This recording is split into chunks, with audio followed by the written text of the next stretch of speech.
Hi everyone. Sunday special ఏంటో తెలుసా అండి? పొద్దున్న లేచి రైతు బజార్‌కైతే వెళ్ళామండి. ఇది కేపీహెచ్‌పీ దగ్గర రైతు బజార్ ఉంటది కదా! అక్కడికే వెళ్ళాము. చాలా తక్కువున్నాయండి కాస్ట్ అయితే వెజిటబుల్స్‌వి. కిలోలన్నీ అయితే 20, 30 అంతే. దానికి మించైతే ఏమి లేవు. ఇక్కడ మాకు సంత పెడతారండి నిజాంపేటలో. ఈ సంతలో ఏంటో తెలుసా? పావు కేజీ రూ. 30 చెప్తారండి ప్రతి వెజిటబుల్.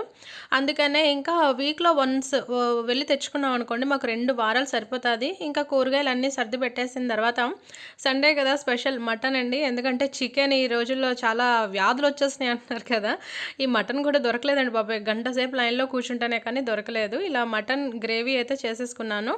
అండ్ బగారా రైస్ అయితే మా ఆయన కోసం చేశానండి. ఆయనేమో నాకు వెజిటబుల్ బిర్యానీ వద్దు, నాకు బగారా రైస్ చెయ్యు అని ఓన్లీ 1 గ్లాస్ ఆయన మాత్రానికే పెట్టాను. ఓన్లీ బగారా రైసే పెట్టాను. అండ్ మా పిల్లలకొచ్చేసి వెజిటబుల్ బిర్యానీ చేశాను. వాళ్ళకి ప్లెయిన్ బిర్యానీ చేస్తానంటే వద్దు వెజిటబుల్ బిర్యానీ చేయమన్నారు. ఇంకా వెజిటబుల్స్ కూడా అన్నీ ఉన్నాయి కదా ఇంట్లో అనేసైతే వాళ్ళకలా చేసున్నానండి. అండ్ ఇంకో స్పెషల్ ఏంటంటే స్వీట్ వీళ్ళకి బీట్రూట్ హల్వా చేశానండి. బెల్లంతో చేశాను. చాలా బావుంది. సూపర్ యమ్మీగా ఉంటది. మీ ఇంట్లో స్పెషల్ ఏంటి అనేది నాకు కామెంట్ చేసి చెప్పండి.